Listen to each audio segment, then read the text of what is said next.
welcome to the Live Courageously podcast show, episode 83. I'm your host, John Duffy, and Live Courageously has been the conscious theme of my life for the last 3 years since the beginning of the pandemic in 2020. And it's been an unconscious theme for most of my life. Courage is resistance to fear, mastery of fear, not the absence of fear.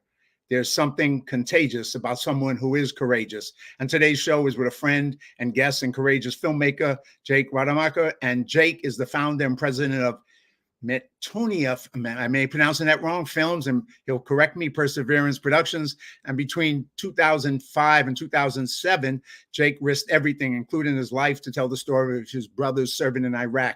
While filming this award-winning feature film, Brothers at War, Jake, embedded with multiple units, filmed numerous combat engagements and interviewed more than 40 combat veterans in the war zone of Iraq.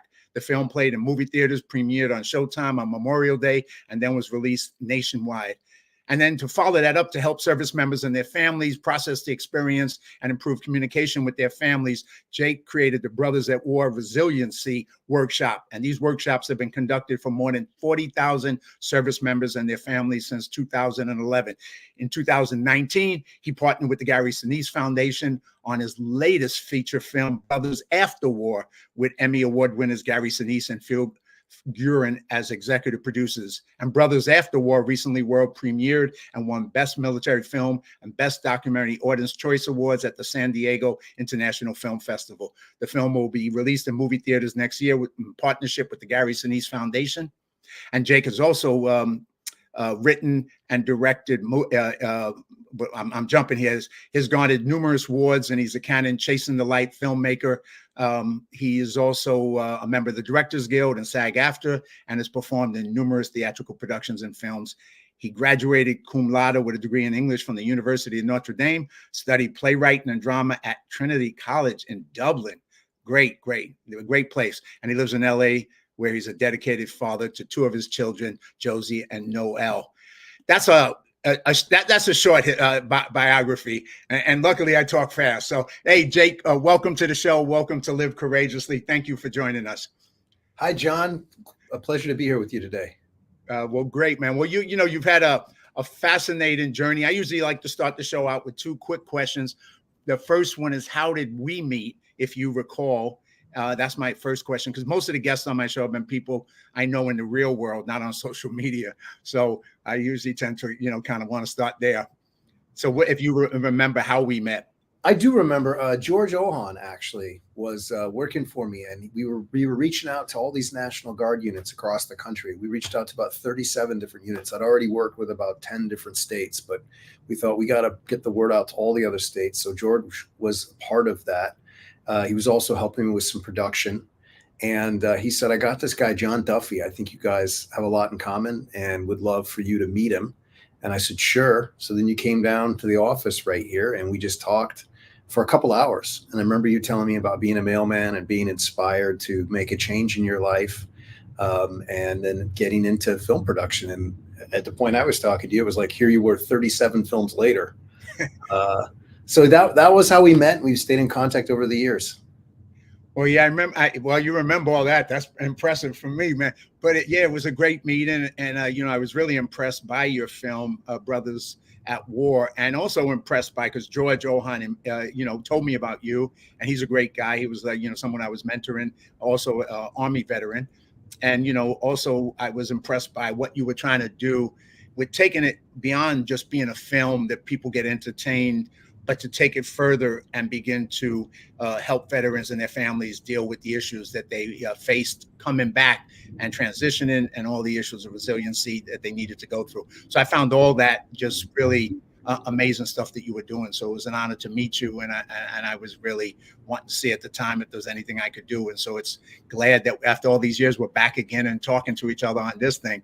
So that was my first question. And my second question, because it does affect how you've lived your life. Courage is a lot of things to a lot of people. There's big courages, there's small courages. But what does living courageous mean to you? How would you kind of take that and sum it up?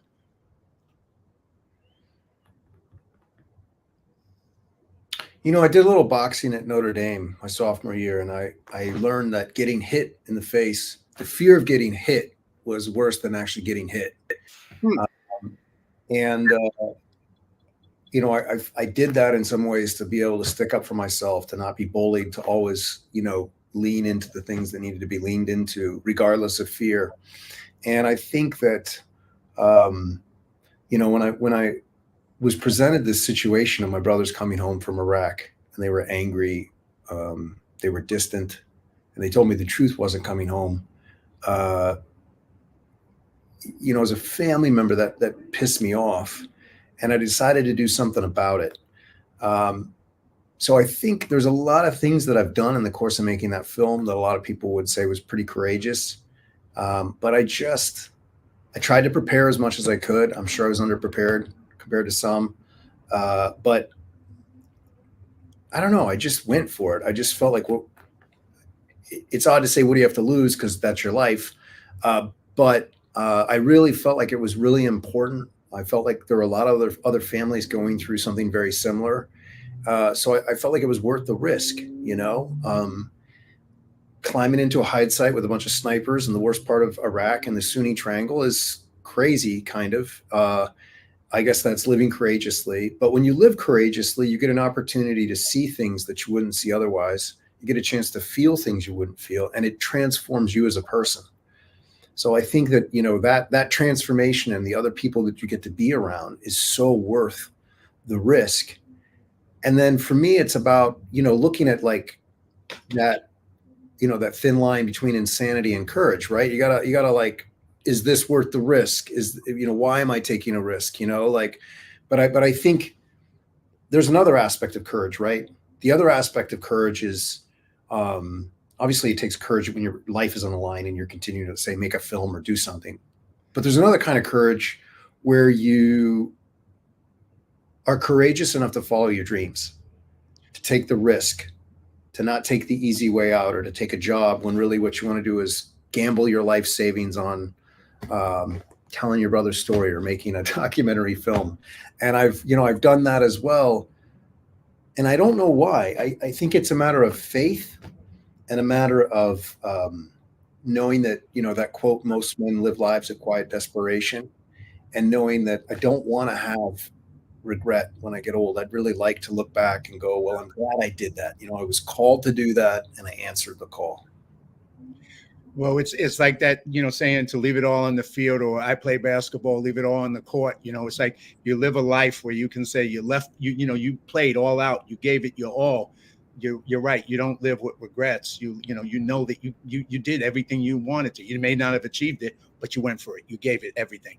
You know, and that's kind of, I agree with you. It's the way I believe we can, you know, should live life, and it's the way to do it. And then, but going back before you got to doing this film, Brothers at War, you were a creative person. I mean, you went to Ireland, you went to, you know, you studied over in Dublin, playwriting and drama.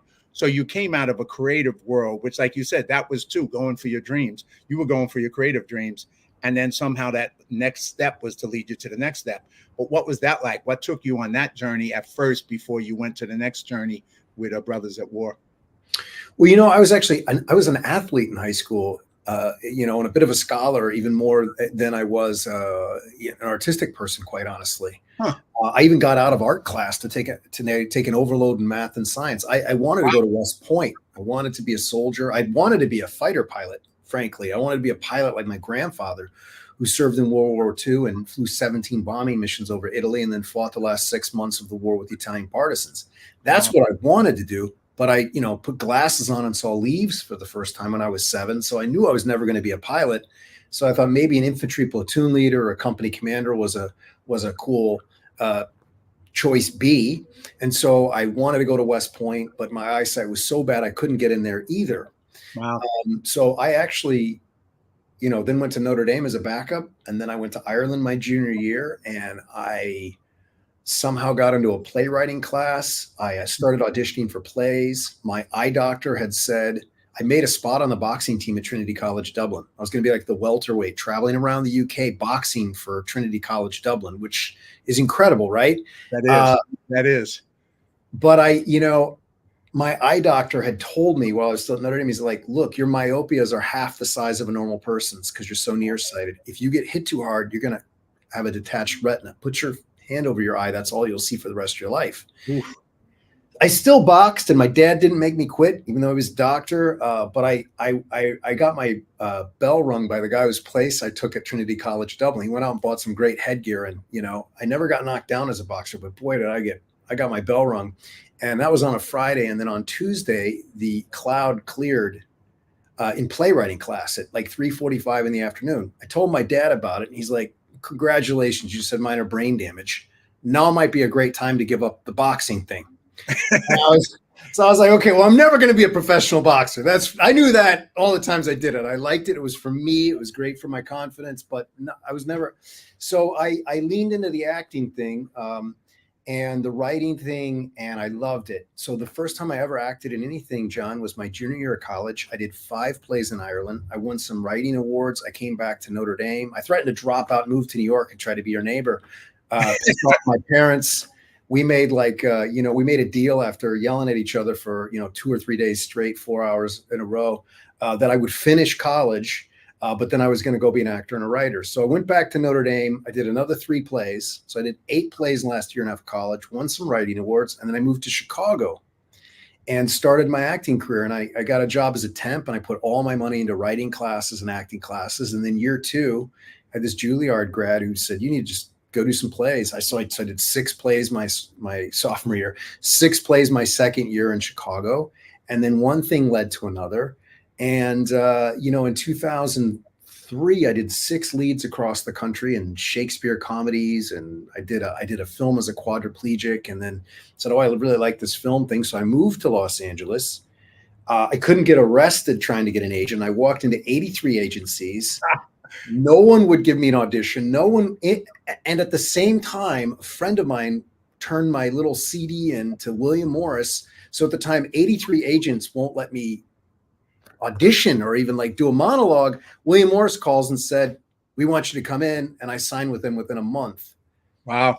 So I started doing voiceovers, got a job in a bar backing job, or couldn't even get a job bar backing. I had to go beneath that.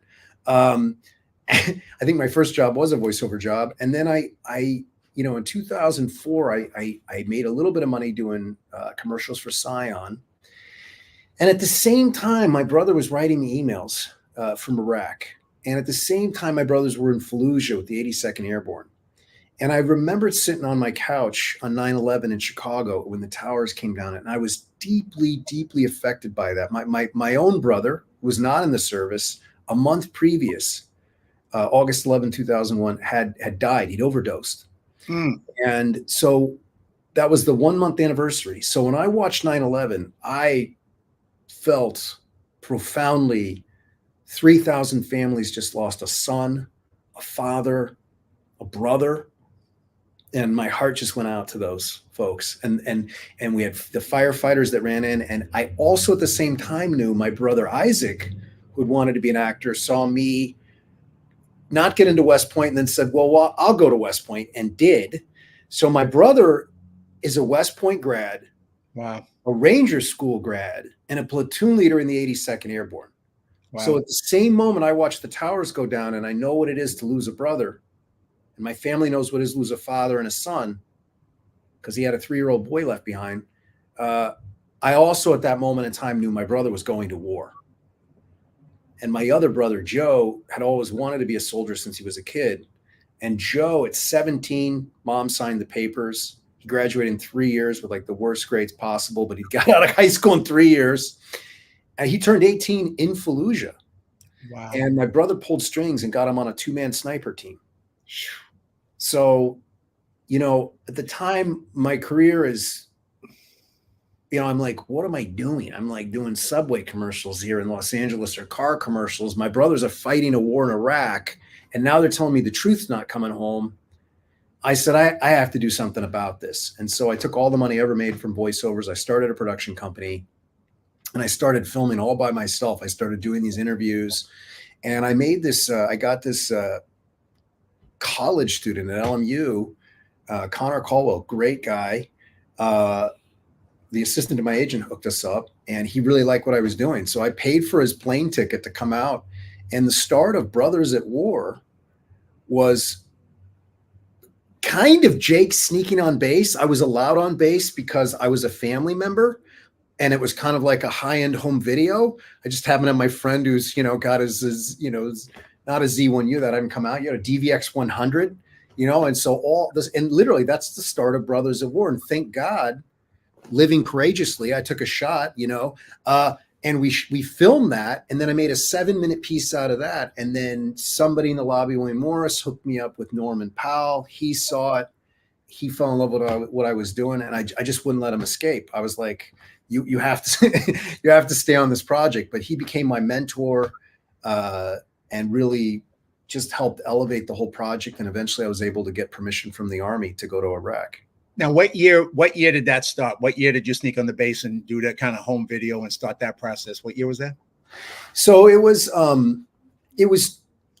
2004. Isaac wrote me from Fallujah, and I started asking the military for permission. And when I went on the base, they'd already said, we really like this idea. You got to get distribution or a producer with a award-winning producer with a history of getting things distributed. You have to have proof of financing in at least 30 days to process security clearances. So I'd already reached out to them. They'd already come back and said,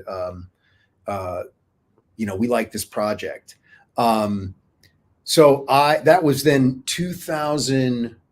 Yeah, that was the fall of 2004. I was filming Isaac as he was leaving for his 3rd deployment, this time to Mosul, Iraq. Norman Powell signed on board around April of 2005. And at the same time, I went back and I interviewed my mom, my dad, my brother Joe. I did another round of interviews with Isaac. All of this is in the movie. And then shot some more stuff. Also interviewed Jenny, and also interviewed Danelle. So fiance of Joe and my sister-in-law, Jenny. And remarkably, a lot of that footage ended up in the final film. Created another 7-minute piece. So I had like 14 minutes, these 2 7-minute trailers. And, Norman actually called me and said, Jake, I love your project, but I've talked to my agent. I've talked to my producing partner. They say there's no way we can raise the money in the amount of time that we have to do the project. So I'm going to have to pass. And I said, I was like, look, if I can raise the money and the time, will you produce this film with me? And he goes, I'll do anything I can to help you make this film. I'm totally, my heart's into it. I said, okay, can I sit down with you? Because I want you to look at my budget. I don't want to raise money and then you tell me it's not enough. He goes, okay. So I went over to his house. He opens up this big binder. He's like, this was the budget for American Valor. And like, he's teaching me. And it occurred to me, I'm like, you can't learn this in a book. This is passed by one human being to another. Right. I went back to my hometown and I started making phone calls and calling on family and friends and small business owners. And Kevin Brahaney sitting there Saturday in his office, he grilled me like you can't believe. Hard-nosed, small, Midwestern small businessman. And an hour later said, I'm in. Here's 25 grand. Wow. So I raised $300,000 from 18 investors in like a month. Wow. And came back to Los Angeles. That was my hometown. So all these small business owners, family and friends, they wanted the truth to get out of Iraq too. And they liked what I was doing. They liked the interviews that I was doing. So we raised the money. The military said, very few people ever get this far. You're approved to go. And I was able to catch my brother in Mosul, Iraq, before he came home. And the start of that film really is when we get to Mosul, Iraq, and then he got me out on a recon mission out to the Syrian border. And the amazingness of that, John, is that it all made the film, and the guys were so amazing, and it's the start of the second film in many ways as well. But it also opened the door to the other military units, because my brother was in a military intelligence unit, and I knew of missions that were going to happen 3-4 months before they happened. Wow. And I maintained that operational security. I didn't violate that trust. So when I came back to Iraq the second time in the Sunni Triangle in December of 2005 into January 2006, and I embedded with 3 more units, that track record allowed commanders and platoon sergeants to tell me what they were going to do, so I could tell them where I wanted to be in order to try to capture it for Brothers at War. Well, there's just so much that you just covered and just took us on such a thing. But your life, you listen. I listen to you and I hear, who would have ever thought that this is how your journey would have led to? I mean, you were boxing and then you were doing theater, and next thing you've been given an impossible task. Ain't no way you're going to be able to do it in time, raise the money, overcome the military bureaucracy. It probably isn't going to happen. And yet you find a way and you make it happen. And I think that's a lesson for a lot of people listening to you to take away for how to deal with life, because you don't know where life's going to take you. But if you go and you're willing to do whatever it takes, you find a way. You may not know what that way is. You may not know how to do it, and that's what your story seems to resonate. And there's just so much in there, but that took you to that point where you just felt the need to tell the story, and you didn't, you just did it. You found a way to do it. So congratulations to you in doing that. Here's I'm gonna throw up a quick picture. This is you with over in, I believe, in Iraq. Is that correct? And then there's some other pictures of you and other people in Iraq at the time. And what was that like? I mean, so you got the approval of the U.S. military, a miracle, total miracle that you got that approval, because like I said, the bureaucracy is tough, and you were able to pull that off. Then you get there, and you go over there, and you're embedded with your brother first, and then with other units. How did that feel? I mean, you weren't in a war zone before. You're in a horrible place watching nothing but horror and death and killing and just all the other stuff that goes along with war. What did that feel like to you, being there, filming it, and being allowed to experience both the good, bad, and ugly in the middle of all that? There was this moment when I was back here and I said, I'll see you in Iraq. And my brother Isaac was like, yeah. He didn't believe I was going to make it. And it was like depressing to him that he was putting so much of his life into that war and into helping those people, and it wasn't making it back here. Wow. And I just swore to myself in that moment. I said, I'm going to do everything I possibly can to go over there and tell his story. And I'll be able to look him in the eye and say, no one could have made it happen coming from where I was coming from to do it. And I think I just made that. I didn't tell anybody about that. I just promised that to myself. And when you were talking, you reminded me of that moment. It was a moment of commitment and a moment of, I don't care what happens, but I'm all in. I'm going for it. And that was my motivation in making the film. So the experience of being at war was unbelievable. I get there, it's 120 degrees outside, and I'm wearing body armor and all these clothes. The men that were over there were just incredible. They're tough, which we expect, but they have a sense of humor. They have such love for each other, the bond, the camaraderie. It's hard to describe, but they're also very intelligent, and they're thinking about these things. I remember going out to the Syrian border with them and looking through this, this hard glass, this bulletproof glass. It's not so bulletproof because I can see the cracks that bullets have made in it. And your life flashes before your eyes. You think about these things as you see the camels, in the distance. The conversations you have when the danger's low and you're just in that waiting position, when you're in the quick reaction force and talking to them when they're off guard duty. These are just great people that are so committed. They raised their hand, just swore to protect the Constitution and the rest of us. They're there because their country told them to go. They volunteered. So those were my initial things that I noticed. I would say to you, then on my second trip, I went into the Sunni Triangle, and it got a bit intense, I will say. I mean, my very first mission, I was out there the night before the elections. The next morning, I went out with the Iraqi army. People were like, "Oh, the Iraqi people don't want to vote, especially not the women." Now that the insurgents were saying, if any women vote, we're going to cut their thumbs off, because in Iraq, you have to put a thumbprint down, right? And I remember walking out there with Iraqi soldiers, and I made eye contact with this mother with the 3 kids, and I look at her, she looks at me, she sees my camera, and she goes, "Wow, she wants to vote." Wow. When I was out with the snipers, the guy came out of a came out of a mosque with an AK. I don't know if you bring your automatic weapon to church. I don't usually. That wasn't allowed. Yes. And so they had positive identification, and they took him out. And it was kind of incredible to be in that small unit of people in that moment. And I'll tell you what was even more incredible in some ways was the fear they felt afterwards. Because for the rest of the day, they felt like they exposed themselves and they couldn't leave their position. But I felt their fear. It was fear you could taste, because they were afraid there was going to be an RPG that's going to hit their building and kill them or something like that. I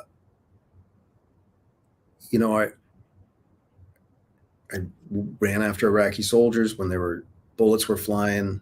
I learned the difference between crack and a zip. Mm. I almost got hit with a bullet myself when an IED went off and we got caught in a crossfire. And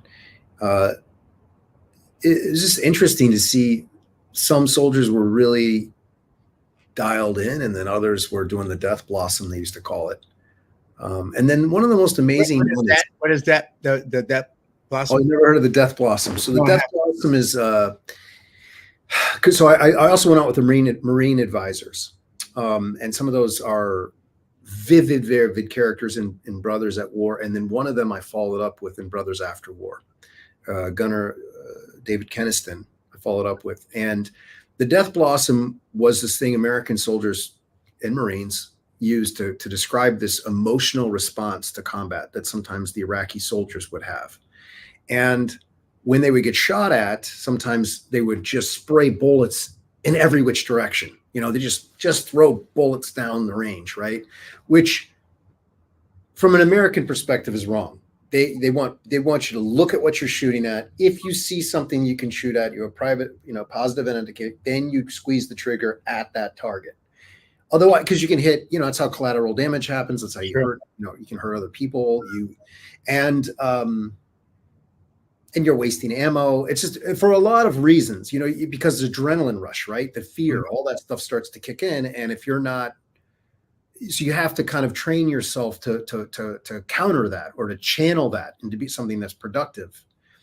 And so some Iraqi soldiers I witnessed were doing that. And then others were like, one guy looked like he was Rambo. I mean, he literally loaded up this huge gun and he's running on the road shooting. Now that looks cool, but you're not going to hit a damn thing. You're going to fire over everyone's head.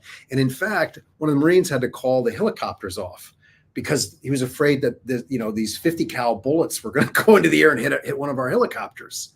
So I witnessed that, and then I get down the road and then a couple guys are hurt. And what's a lot of people don't know about combat is it's very exciting and fun, even in a way, but then like seconds later, it can be the saddest thing in your entire life, because you see the damage that it does to human people who are your friends a minute ago, people who you're with, they're like part of your team and your tribe. And there they are, and they're hurt in a horrific way.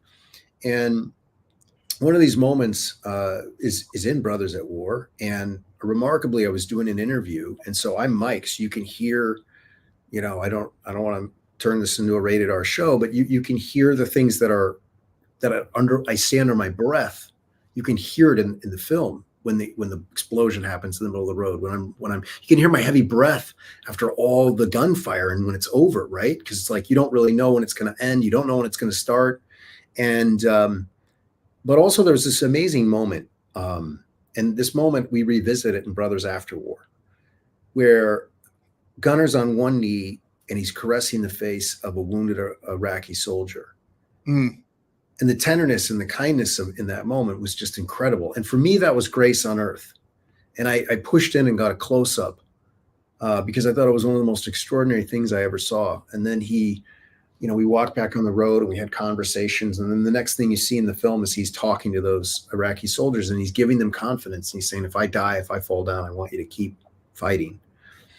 And I went to go visit David for Brothers After War, and we revisited that moment. And at first, when I asked him about it, he just kind of went, yeah, man, bullets are flying. And then I said, I was there. And I talked to him about my experience of what it meant to me to watch him and what I saw about, that grace on earth. And he stopped and he looked down and he started to cry. And he said, usually I just kind of gloss over it, but sitting here and talking to you and remembering what that moment was really like, it was hard. And I said, why? And he said, he was mine. He was my soldier. Wow. And that's an intimate connection you have with another person, that they're hurt and you're trying to help them. So I think that's like one of the special things about both films, is that I wasn't someone who was interviewing them when they got home. I was out there with them. I was humping 16 hours. I was exposing myself to danger, and I could really ask personal questions because I was out there with them. And then what made this new film special is when I was asking them those questions, I was there with them, right? These are my friends. These are people I have a close relationship with. And the fact that we've taken that first film and created a workshop, which has helped so many people, they were so generous in this new film, John, as far as how they opened up about stuff they might have kept guarded with another filmmaker, but they opened up because I was there.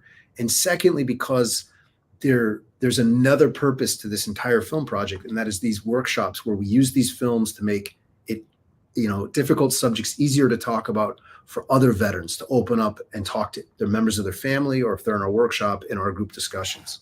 Well, there's so much I want to say, but I'm going to not say right now because I want people, because you covered so many powerful points, and maybe I'll get a chance to address some of them, or maybe I won't.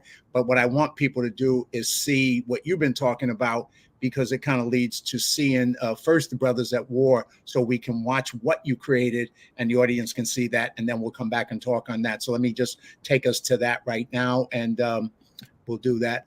Here we go. And I will bring that up for us to film that.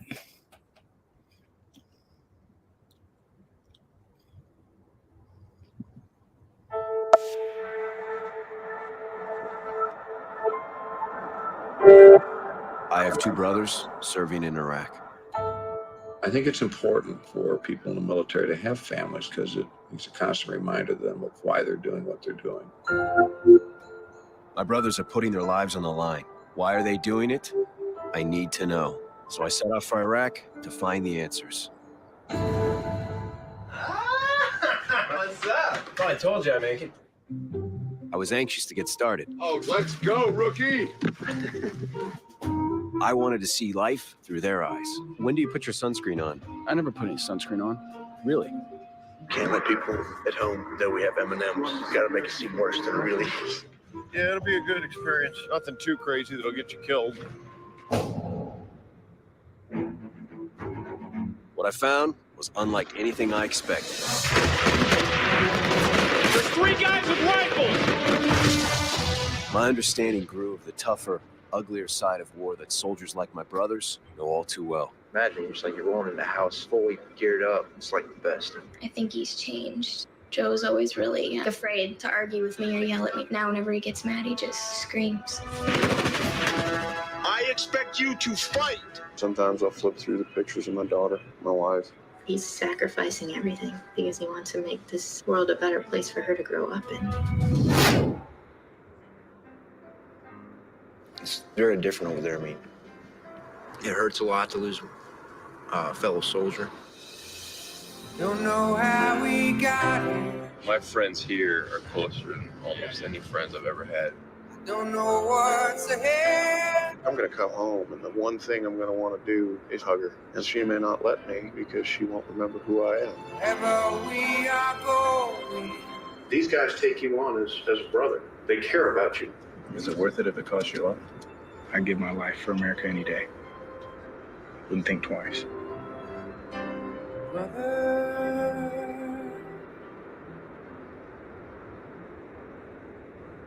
Brother.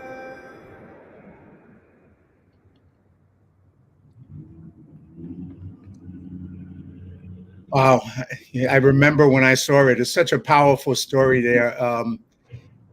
And how long were you embedded with them while you did that?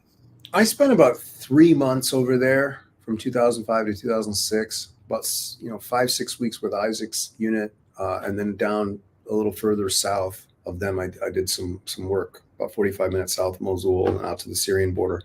And then I came back and did another 6 weeks in the Sunni Triangle. I was in Baghdad for about a week and then went out between Ramadi and Fallujah. Spent about 5 weeks there, and I vetted with the National Guard infantry company, a sniper team, and then Marine advisors who are working with the Iraqi army, the first one to get its own battle space over there. And then I did civil affairs relations. It was an incredible opportunity, an incredible experience. And I don't know, we took 1 day off a week, but we'd go out about 6 days a week outside the wire and do just this incredible variation of missions to really get a sense of what was happening. Well, you mentioned earlier how these young men were and how special they were. And I know I didn't have the experience as a civilian like you of being in a war, but I did some training videos for the Marine Corps. It was my first time up close and personal with people in the military. And I came away from that with the same experience. I was like, because one, they weren't in movies. These are real young men and women, right? And I was just so impressed by the humanity of them, the courage of them, the humor of them, all the things that unless you get a chance to get close, you don't really, and I think the American people don't really get to see it. And your movie hopefully does share that to let people see the incredible sacrifice that these young soldiers made in war zones and continue to make. So, I mean, your movie is powerful. I hope people get to see it.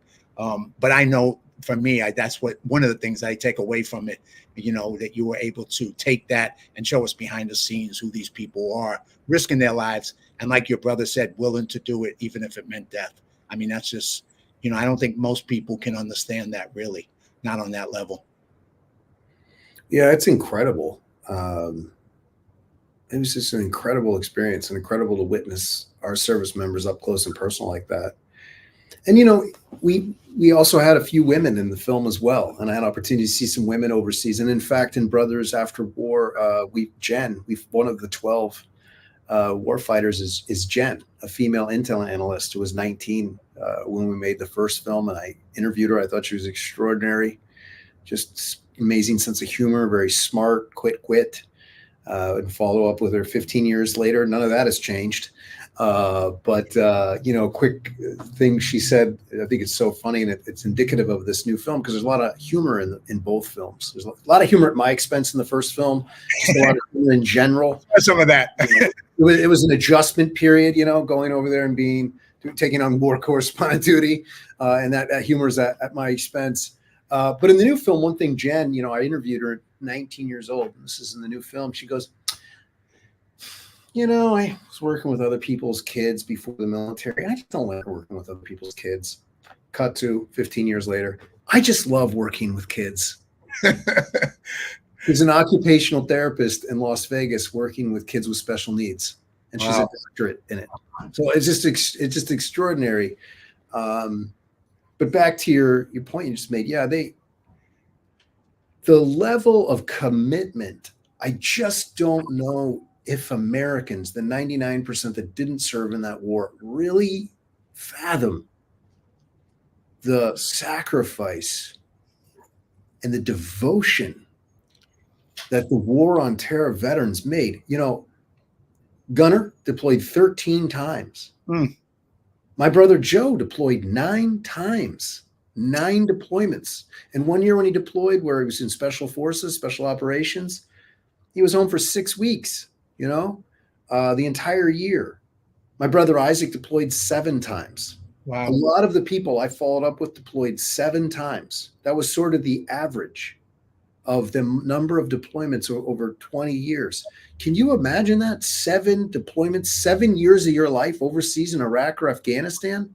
I mean, no, that's the thing. Like you said, 99% of the people can't, and unless you have, when we did our training video with the Marine Corps, we brought educators to a Marine Corps to go through a boot camp and to experience. And there was one educator from Newark, New Jersey, who, when he came, he said, I hate the military. They're baby killers. I hate the Marines. And I would never tell any of my students to join the military. And he came and he went through this boot camp with the Marines. And at the end, when they graduated, he was crying like a baby. And we had the camera on him. And we went over to him. We said, "What's going on? You seem very emotional." And he said, "I can't tell you how wrong I've been all my life. These are the greatest young men and women I've ever met in my life. And I'm going back to Newark, and I'm going to tell all my students to join the military. It'll be the best thing to get them out of the poverty that they're in and then give them a purpose in life." That experience changed his life because he got up close and personal instead of just reading about it or listening to all the stuff in the media. He got to meet them. And, you went even closer because you were in the war and you saw what these people, and like you said, all those going 7 times, 13 times, it's mind boggling. I mean, you can't even imagine going 1 time, not alone that many times, right? It's just amazing. Yeah. And, it's interesting. So the story of the film, Gary Sinise saw the film. I was asked to screen the film in Iraq a 3rd time, and I went overseas and screened it in Baghdad. And then that was in 2007. And then Gary Sinise saw it a few weeks later. A Marine, Michael Broderick, introduced me to him. He saw the film 2 days before Thanksgiving, 2007, and finished the film. We were at CBS. He was filming CSI New York. And after the film, it was just Gary, Norman, and myself. He didn't talk for like 2 minutes. And then he said, "Jake, it's a very important film." And then he started telling me what to do. And he really does. And I said, "We got to make this official." So he became executive producer. And then, what was special about the movie was we got it out in movie theaters in 2009. And we took it out in, there he is. There's Mark Miller, one of my cameramen from Iraq from the first film. We took it out to movie theaters in, that was actually in Temecula. That I was filming something for his foundation there. We took it out to places in like Fayetteville, North Carolina, Jacksonville, North Carolina, Columbus, Georgia. It was in Chicago and DC as well. But, we sold out movie theaters, but which was nice. Don't get me wrong. But what really changed my life, another pivot was service members and family members coming up to us and saying, "We just had our first real conversation about his or her experience overseas after seeing this film together." And I thought, man, maybe we could take that a step further. I had widows, Gold Star widows, saying, "Thank you. We came together as friends, and it helped us to see where our husbands died." Because I asked, I was like, "Is it helpful?" And they go, "Oh yeah, it's really helpful." Gave us pictures and context. And I remember a little boy telling me, I was doing a Q&A, and he came up and was standing next to me. He's a nice 10, 11-year-old boy, and finished the Q&A, and he goes, "Thank you for," I'm going to get emotional. "Thank you for showing me where my dad was when he died." Oof. And I just, these experiences just touched my heart. It just broke my heart sometimes, but it touched my heart. And I thought, maybe we could take this a step further. So I created this journal with Norman and his wife, Ellen, and showed it to Gary, and he loved it. He's like, "Let's get it out there." And in 2011, I was in front of 700 vets over 2 days, and we played Brothers at War for them. And there we are at Fort Cavazos doing a Brothers at War workshop last year, but it's very similar setting. We play the film, then we give them journals. And then after each journaling exercise, we do group discussion. And it got such a positive feedback from these service members, right? That it's just incredible. I mean, people were opening up, they were journaling, they were opening up about struggles they were having. And that workshop has evolved from 2011 to today. We've done it for 40,000 service members and their families. I've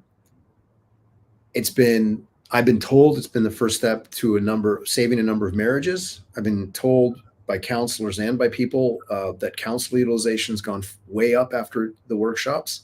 And I know in one case, at least, if not many more, we saved a life.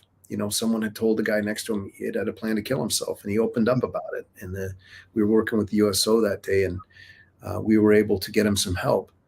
And in 2019, the Gary Sinise Foundation decided that they wanted to start to support the workshops. And so they, Gary, I was sitting in his office. He said, "How many more of these could you do if we funded them, if we supported it?" I was like, "Well, a lot more, because I think government contracting is where good ideas go to die." So you know, they sponsored 4 and they came out and saw me do one, which is actually the start of the new film, Brothers After War. And they immediately the next day said, we're doubling down. We're going to sponsor 8 workshops. We want you to train trainers. We want you to create a workshop for spouses. And so we did that. And now today we have 4 trainers. I've got 3 veterans, incredible guys that co-facilitate these workshops. We were doing a workshop on Saturday in Wichita, Kansas for an air wing. 3 weeks before that, I was at Camp Pendleton with one of our trainers working with Iraq vets, Afghanistan vets, people who are currently in the advanced infantry school training the next generation of Marines. We were doing this workshop with them. It's been incredible.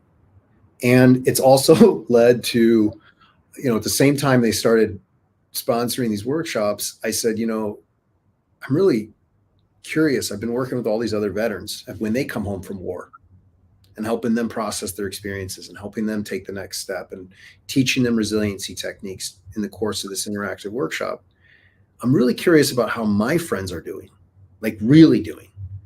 And so Gary's like, well, let's make a follow-up film. I said, all right. So we got going on that and they approved that. And so for 4 years, I traveled to 4 continents to follow up with my 2 brothers and then 10 friends I made in Iraq.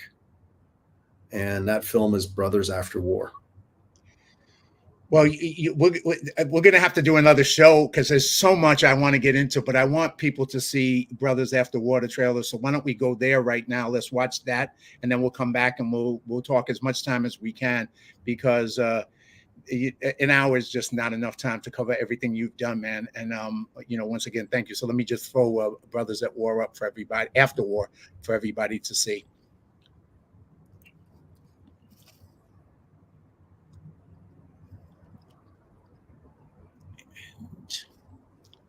Hold on 1 second.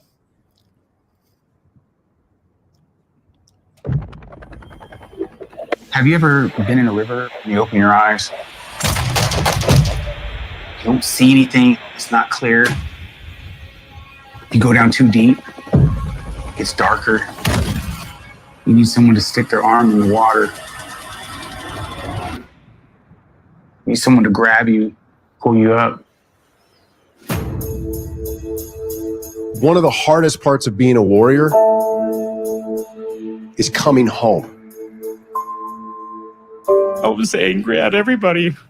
They didn't understand what I understood. Damn, I was this close to taking my own life. I invested so much of myself into the military that it was hard to let go.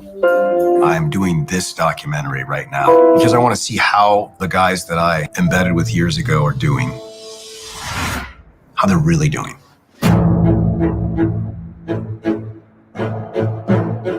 We are here. We are family. We don't have to fight this fight alone. You spend so much time out here with them. You almost become brothers, so. If I fall down, I expect you to fight. My main purpose is to get my guys home safe. Being in the military, it's kind of an honor. Yeah, my country has problems, but it's still my country, you know, and I did a good job here. People need more of a reminder of what Memorial Day weekend is for. The amount of sacrifice I have asked my wife to make is kind of gut-wrenching, man. Buddy who just took his own life. How do you tell his wife and his daughter, I'm so sorry? We all tried to help him, man. I've dealt with my ghost and It just inspires us to make good on the time we are given.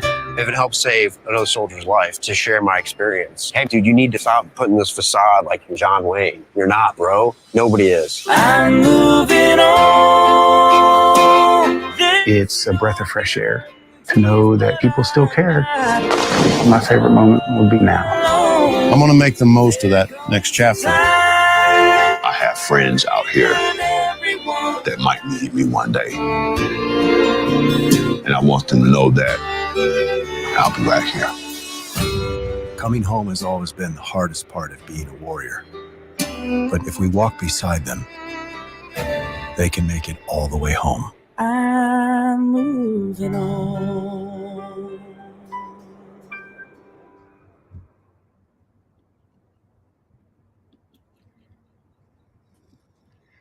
Wow. Very powerful, man. Very powerful. Thank you. Thank you for doing that. And thank you for both films and all what you're doing with this. What would you like to share? I mean, just watching this, I know, tell us where people are going to be able to see it. What's your plans for it? And then we'll get a little bit more into, the experiences you learned in both films, how it affected you personally. But where can people see it? What's the future plans for this film, Brothers After War? Well, the future plans are, the Gary Sinise Foundation said, we'll make this film if you make a seminar around it for vets. And I said, absolutely. So we'll do the movie and seminar for years to come in movie theaters for vets. But in the near term, in the course of making that pilot, right, we up in Fairbanks, Alaska. It's negative 40 degrees below zero, and 60 vets show up on a Wednesday morning at 8 a.m. to see the film and do the seminar. Now, 60 vets in Fairbanks, Alaska, when it's negative 40 outside, is like 60,000 in New York City. You know what I mean? Like we're in the Arctic, and it was an incredible experience. And Regal saw that, and they said, "You got to come to the headquarters here and screen the film," which I did a little bit before Memorial Day. And they said, "We love this. We're in." They support the troops and they support the Gary Sinise Foundation. So we are going to release the film probably February, maybe March of 2025. We've already, probably identified about 100 theaters, but we're going to basically release the film wherever there's a group of veterans or a group of citizens who want the film brought to their local movie theater. If they reach out to us at brothersafterwar.com, we will work with them to get the film out to their community. I just presented at the VFW National Convention, and I've got probably about 50 commanders, state commanders, district commanders. Gary had us talk at the DAV, probably another dozen or so there, folks who want to bring it to their city. We can't have the film play in a movie theater if only 2 people show up on Friday night. That's not good for the film or for any of the theater chains that are going to play us. But yeah, we're going to release the movie in movie theaters. And there's a reason for that, John. First of all, the film is shot in 4K. We lugged those cameras all over the 4 different continents. So, what the heck? We shot in 4K, surround sound. But there's a bigger point than that. And that is our veterans need camaraderie. And so I want them to be able to see this film alone. One veteran who saw the film said to me, he wrote it down actually, he said, "It made me feel like I wasn't broken, that I'm not alone, that it's okay to be vulnerable. It gave me hope for my future." So my thought was, what if we could have hundreds of vets, thousands, maybe tens of thousands of veterans across the country see this film together on a Friday night? What if they could invite the other members of their community, the citizens, to come and spend an hour and 45 minutes in a movie theater and think and feel and see what it's like to come home from war and what it's like to take the uniform off and try to adjust to being a civilian? I thought, and if we could do that in 100, even 200 theaters across the country, maybe we could start a national conversation, about our veterans, about what it's like. Well, how can you support someone if you don't understand them? So my hope is that this is the experience that we'll create. This is the communication that we'll do. Our country spends a lot of time sometimes focusing on things that aren't that important. And I think people that raise the right hand and promise and swear to defend you and me and then go off and serve for 20 years at war, I feel like that's the best part of my generation and my younger brother's generation. And I feel like we really have to lean forward to try to help them and understand them and communicate with them. And so my hope is that these will be community building events. These will be evenings of camaraderie. And Regal Cinemas, for instance, is working with me, and they said, wherever you got a group of veterans that want to do a Q&A after the film and talk about how the themes in the film or the experiences in the film portrayed, how it relates to their own experiences, we'll allow extra time after the film, maybe 20, 25 minutes, so local veterans can talk about how the experiences in the film relate to their own experiences. And I just would love to see the film be used as a tool to build community and camaraderie in our cities across America. Well, I'll when you're getting close to doing that, I definitely want to have you back on again. I want to help promote it and support it. I belong to the American Legion Post 43 in Hollywood that has a 450 theater. To be able to screen it there, that would be an ideal place for you to screen it for veterans at that theater. So hopefully there's a way to set that up and arrange that, in the middle of once it's been screened at the Regal or whatever way that works for you. But once again, I think, be able to have that conversation, because like you said, 1% of the people have been in the military and 99% haven't, and having an understanding of what that is and understanding that, and create that conversation, and also create that conversation for the people who serve with their families and their friends, so that people understand what it's like, and that create that healing that you bring with these resiliency workshops is just remarkable, man. It's just, it's just amazing what you do. I can't congratulate you enough for doing it. I think you're touching people's lives, and at the end of the day, that's what it's about. Being able to impact people in a positive way, and you're doing it. You're doing it. Well, it's been a beautiful experience. I think I started the film for my brothers, but I finished it for all the friends I made along the way. And then the impact of this project on those folks in the workshop and the veterans who've seen the film have really inspired me, to keep going. From a civilian standpoint, what I've heard is I've heard people say the veterans are so relatable. You were in their living rooms. And I think that's because these were the friends I made. These are your average veteran. I didn't cherry pick sad stories or happy stories. It was just my friends, and where are they? And it's a whole spectrum of experiences. And I think that's a beautiful thing, because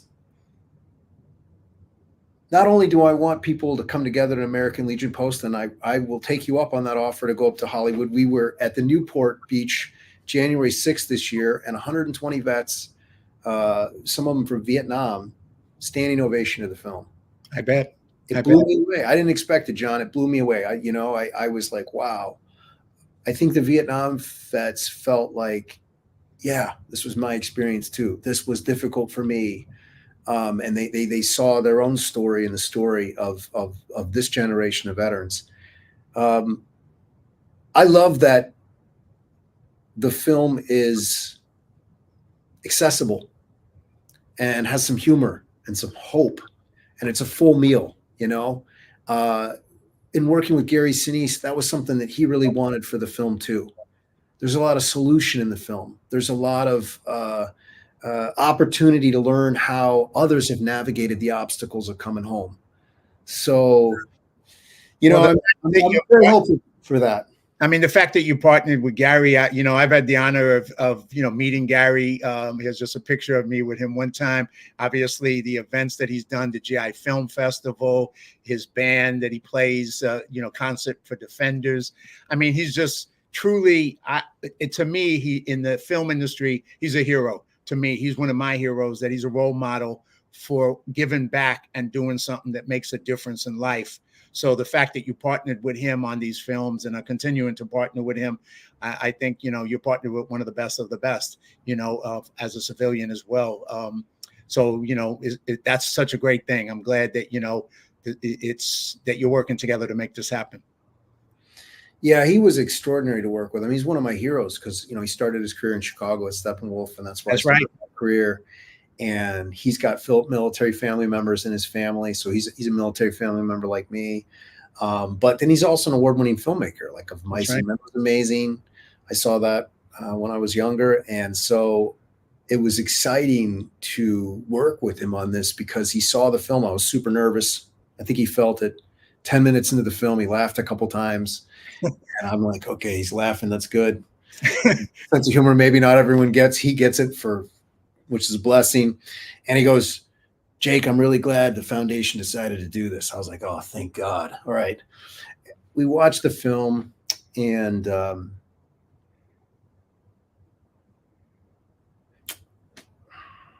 getting a little emotional because one time we were watching the film and he made me stop the film, and he goes, does Frank need anything, Jake? And I was like, well, I don't know, I can ask him. Wow. There was a vet in there with a child with special needs, and Gary's like, talk to him, see if he needs to see if we can do anything for him. And the Gary Sinise, by Gary himself, driven by Gary himself, we were able to get him a specially adapted car to take her to her medical appointments and help them adapt their home a little bit, to give them a kitchen and also an area to care for their child. And that's just the way Gary is. You know, he's just, we're trying to make a movie, but he gets emotionally involved and sees is there a way to help one of my friends. And my friend's a proud New Yorker, you know, so he's like, well, I won't ask for help.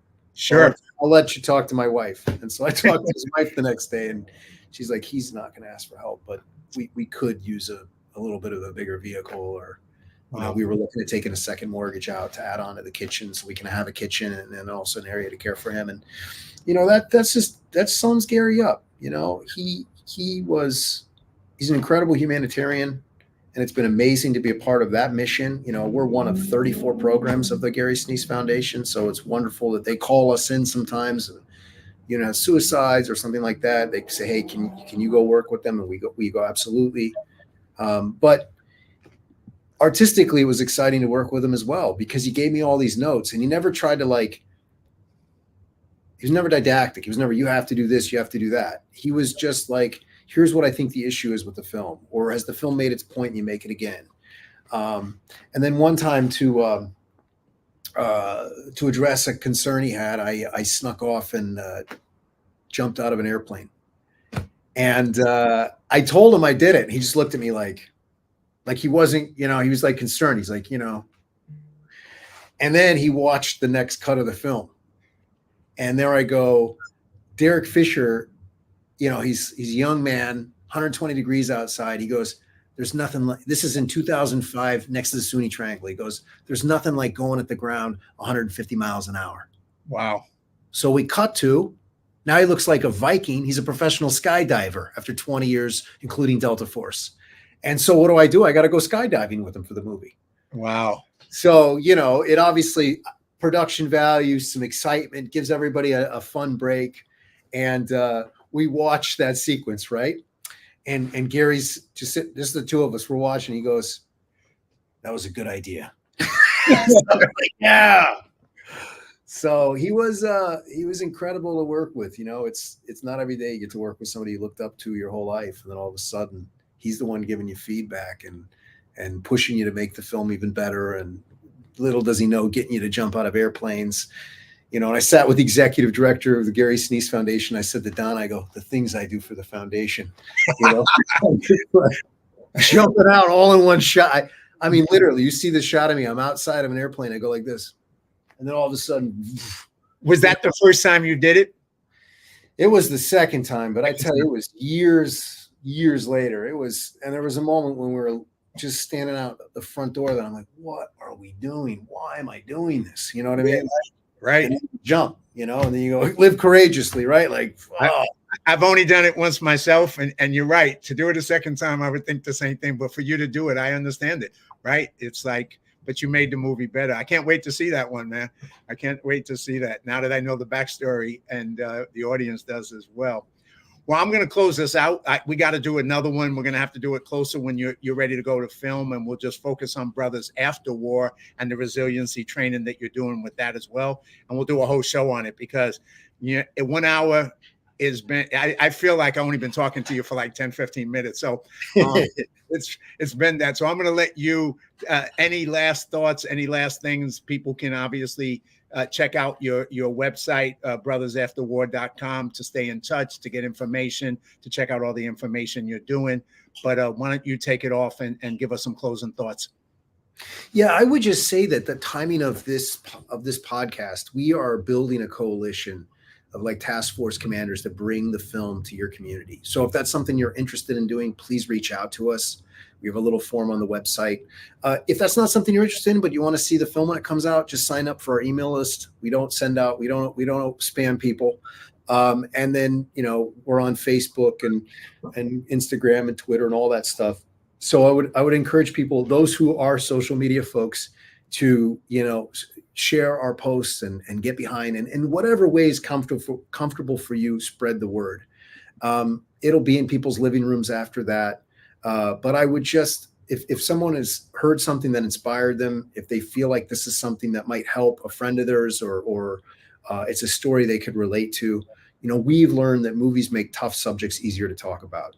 So we really are in a place where we just want to spread the word out as far and as wide as we can. And I want to thank you, John, for having me on the show, because my fear is that maybe somebody who needs the film might never hear about it. So thanks for having us on to talk to your fans and the fans of this show, and anybody out there. If you feel like maybe this would be a great film for a family member or a friend to come see, we made it for that purpose. We made this as a film that would, I've heard it's an emotional roller coaster ride in a good way from veterans. And I've heard it's, entertaining and very educational for those folks who maybe haven't served themselves. We want it to be, a community building moment. So go to brothersafterwar.com, reach out to us. We'll reach back. And I can't wait to hear more responses to the film in the coming months. Well, Jake, thank you so much, man. Thank you for coming on the show. Thank you for sharing all this. Thank you for going on the journeys that you went on to Iraq and with all these military people. Thank you for sharing their stories, and not only sharing their stories with us civilians and people who may not have a real up close and personal reality to them, but then thank you for going further and being there to help them and their families and help them with resilience and taking it to that next level. I mean, I think that's one of the things that, military people are about, service, and you as a civilian, me as a civilian, we can also serve in our ways to support them and support what they do. And you've done that in so many ways. And so thank you for that. And once again, I hope everybody gets a chance to see Brothers After War. I will share it. I will push this out to people, and it's been an honor. And I'm glad that we got introduced many, many years ago. So, I'm glad we're back, and I get a chance to push your film out there, because it's a powerful one, man. Thank you so much. I appreciate it. Thank you, John. I appreciate it.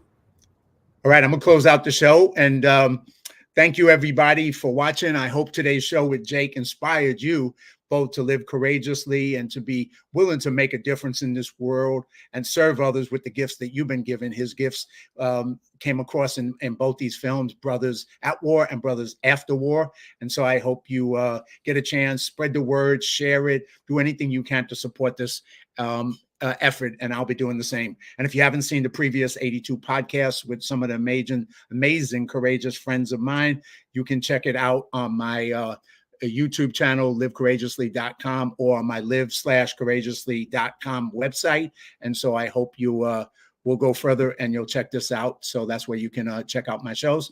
And until next week, join me every Sunday at 6 p.m. for another courageous guest. And I encourage you to choose to live courageously, make your life a masterpiece, and God bless until we meet again.